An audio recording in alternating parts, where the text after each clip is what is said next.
সত্য নিউজ বাংলা, সবার সাথে সবার পাশে। আপনারা দেখুন, নিজের চোখে একদম কাছের শত্রুকে চিনে নিন। এই বাংলাতে বিজেপির বিরুদ্ধে কাউকে কোনো আন্দোলন করতে দেবে না, বিশেষ করে মুসলিমদের।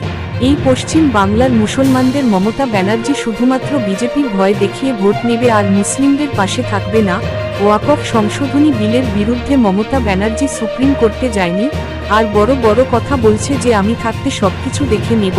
এই মমতা ব্যানার্জির ভাবমূর্তি দেখে যা মনে হচ্ছে, এরপরে যে বলবে আমি রোজা রাখছি তোমাদের রোজা রাখতে হবে না, আবার বলবে আমি নামাজ পড়ছি তোমাদের নামাজ পড়তে হবে না, শুধুমাত্র মুসলিমদের আটকাবে বিজেপির বিরুদ্ধে লড়াই করার জন্য।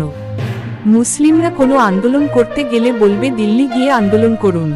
আপনারা নিজের চোখেই দেখে নিন। ওয়াকফ আমাদের এখানে কোনো কোশ্চেন নেই। যদি ওয়াকফ নিয়ে আন্দোলন করতে হয় দিল্লিতে যান, এখানে নয়।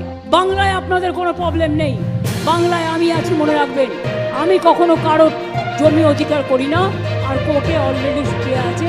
এটা সাব জুডিস কেস, আপনারা জানেন। আমরাও কোর্টে পার্টি হয়েছি। এইটা নিয়ে আর গুলোগুলি করবেন না, গুলোগুলি করবেন না। যদি করেন সবচেয়ে বড় শত্রু আমি হব। আপনারা শুনলেন মমতা ব্যানার্জির বক্তব্য। এতে করে প্রমাণ হয় যে বিজেপিকে সাহায্য করতে চাচ্ছে এই মমতা ব্যানার্জি।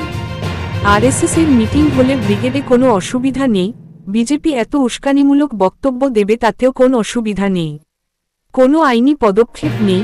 পশ্চিমবাংলার মুসলমানদের মমতা ব্যানার্জি শুধুমাত্র ভোট ব্যাংক হিসেবে ব্যবহার করতে চাচ্ছে।